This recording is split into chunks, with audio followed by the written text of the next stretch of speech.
இப்போ நம்ம வந்து முட்டை போண்டா எப்படி செய்கிறதுன்னு பார்க்கலாம்.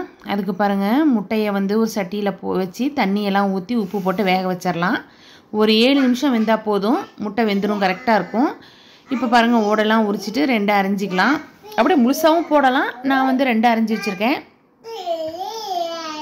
பாருங்கள், எல்லா முட்டையும் ஓட உரிச்சிட்டு இந்த மாதிரி அரிஞ்சு வச்சாச்சு. அதுக்கப்புறம் பாருங்கள், நம்ம எப்படி வந்து முட்டை போண்டா போடுறதுக்கு மாவு கரைக்கிறதுன்னு பார்த்துக்கலாம். அதுக்கு பாருங்கள், கடல மாவு சேர்த்துக்கலாம். ஒரு 1.5 கப் கடல மாவு போட்டிருக்கிறேன். ஒரு 1/4 கப் அரிசி மாவு சேர்த்துருக்கிறேன். பெருங்காயத்தூள், அப்புறம் பாருங்கள் உப்பு, மிளகுத்தூள்,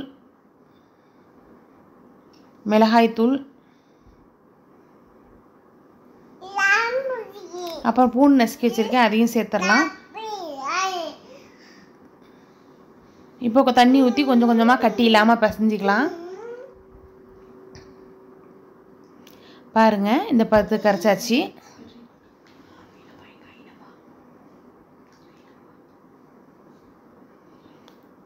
பாருங்கள், நம்ம வந்து சுடும்போது சோடா உப்பு சிறிதளவு போட்டுக்கலாம். முன்னாடியே போட்டால் எண்ணெய் இழுக்கும்.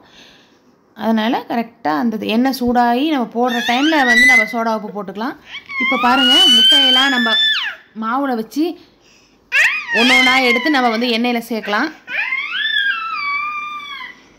பாருங்கள், நல்ல டேஸ்ட்டான முட்டை போண்டா.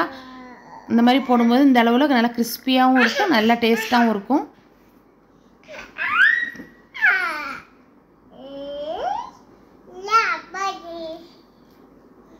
இப்போ பாருங்கள், முட்டை போண்டா போட்டாச்சு. இப்போ வந்து நம்ம இன்னொரு சைடு திருப்பி விடலாம். இருக்குது நல்ல அனல் போட்டோம்னா, அனலில் போட்டோம்னா சீக்கிரம் வெந்துடும்.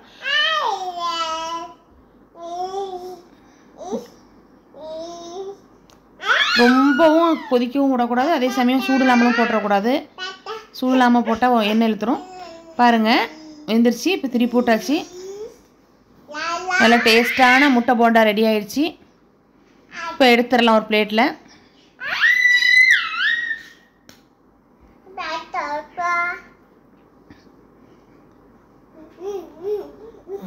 பாருங்கள், எடுத்தாச்சு. முட்டை போண்டாவை வந்து நம்ம 2ஆக கட் பண்ணிவிட்டு அதில் மிளகுத்தூள் போட்டு சாப்பிட்டாலும் நல்லாயிருக்கும், மிளகாத்தூள் போட்டு சாப்பிட்டாலும் நல்லாயிருக்கும், சாஸ் வச்சு சாப்பிட்டாலும் நல்லாயிருக்கும்.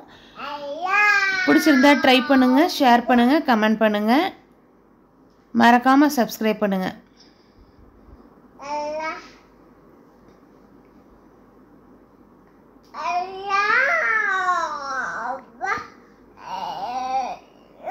பாருங்கள், நல்ல டேஸ்ட்டான முட்டை போண்டா ரெடி ஆயிடுச்சு.